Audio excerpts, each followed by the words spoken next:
Feliz día. Bienvenida. Tenemos, como todos los martes, Jazmín Zambrano. Muy buenos días. Bueno, aquí con Aprender a Pensar, hoy vamos a aprender a aprender. Ajá. Porque saber es poder. Aprender no es acumular datos, es descubrir cómo funciona tu mente y utilizarlo, cómo se enciende tu curiosidad. Hoy te invito a aprender a aprender.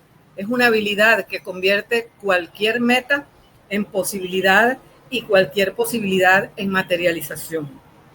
Entonces, ¿qué es aprender a aprender? Bueno, es la capacidad de comprender, gestionar y optimizar tu propio proceso de aprendizaje. ¿Para qué sirve eso? Bueno, sirve en primer lugar para aprender de forma más eficaz, autónoma y estratégica, en cualquier contexto. No estamos hablando de escuela o academia, estamos hablando de cualquier contexto. A lo largo de toda tu vida, porque como decía Atahualpa Yupanqui, de viejo me estoy muriendo y todavía estoy aprendiendo. Un ejemplo breve. No se trata solo de estudiar más, sino de saber cómo estudias mejor tú, cómo aprendes, con imágenes, con movimiento, con preguntas, con pausas, escribiendo. ¿Cuáles son los beneficios de aprender a aprender? Bueno, en primer lugar, potencia tu autonomía intelectual, que tanta falta nos hace. Mejora la retención y la comprensión, la memoria. Reduce la frustración y los bloqueos mentales. Fomenta la curiosidad y el pensamiento estratégico y el pensamiento crítico. Facilita el aprendizaje en contextos cambiantes y desarrolla metacognición, que después vamos a hablar de eso, y autoconfianza. Te voy a dar unas estrategias para desarrollar esa capacidad de aprender a aprender, que entra dentro de lo que nosotros hablamos como aprender a pensar. En primer lugar, estrategias metacognitivas, ya te las conversé. Por ejemplo, después de que aprendas algo, hay una reflexión post-aprendizaje. ¿Qué funcionó? ¿Qué no? ¿Qué me sirve? ¿Cómo puedo mejorar? Autoevaluación continua. ¿Estoy entendiendo o solo estoy memorizando? Hacerme yo mismo exámenes, a ver si entendí esto, a ver qué entendí, corroborar con otras personas. También puedes llevar un diario de aprendizaje, registrando así tus avances, tus obstáculos y tus descubrimientos. Hay otras estrategias que son las personalizadas, que son las que dependen de ti. Por ejemplo, tu estilo dominante de aprendizaje. Aprendes más viendo, aprendes más oyendo, aprendes más tocando o haciendo, aprendes más que alguien te lo diga o diciéndolo tú, en voz alta, en voz baja, como busca tu estilo.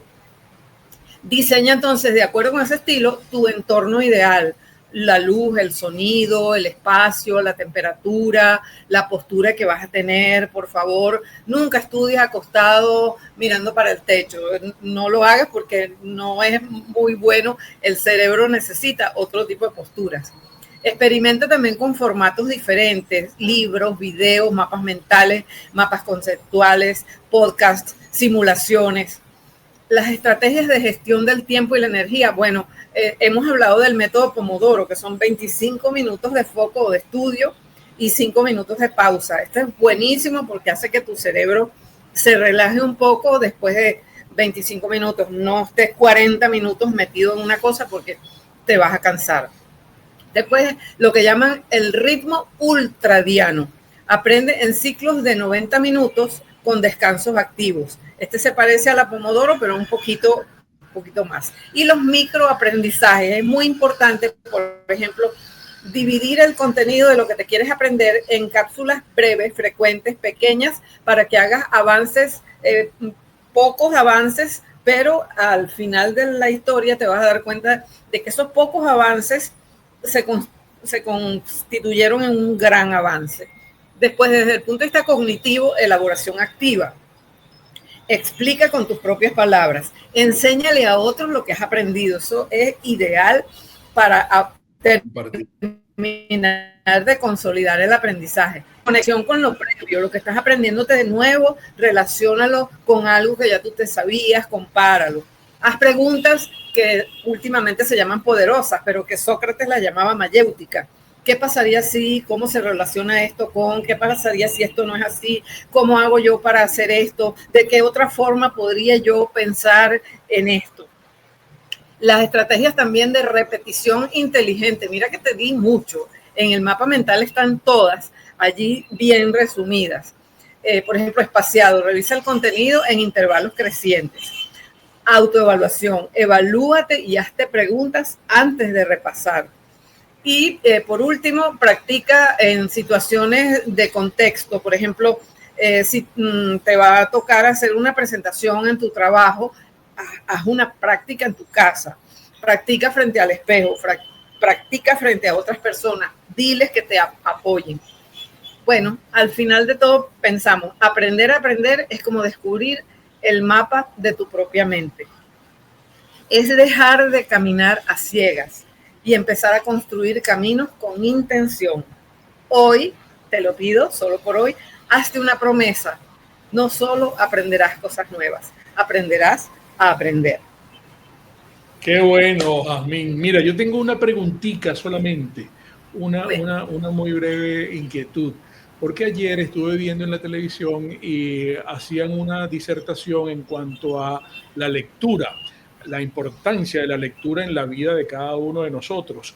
Y había una señora que hablaba y seguramente había desarrollado una tesis que los libros que uno lee cuando está joven no los olvida nunca y hay una diferencia de la lectura cuando se es joven que cuando se es mayor y cuando se es viejo.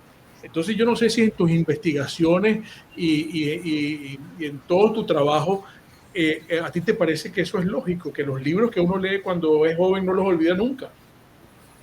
no se olvidan nunca. Y hay libros específicamente que uno los lee, por ejemplo, en su infancia y entiende una cosa, lo lee en su adolescencia y entiende otra, y después lo lees de adulto y entiendes otra completamente distinta. Por ejemplo, en mi caso, yo me acuerdo de que yo leí El Principito cuando tenía como 8 años, y obviamente entiendes la aventura del Principito que va por aquí y por allá. Cuando eres adolescente, vuelves a leer El Principito y dices, caramba, esto es un viaje, una enseñanza. Y después cuando eres adulto dices, Dios mío, todo lo que dice El Principito. Y todos los libros significativos son así. Y por eso es por lo que nosotros tenemos que guardar esos libros, atesorarlos. Y además, atesorarlos en físico, porque está bien que tengas una biblioteca digital, pero los libros en físico, incluso ya hay investigaciones que demostraron que dejan mucho más porque hacen trabajar más al cerebro que los libros digitales.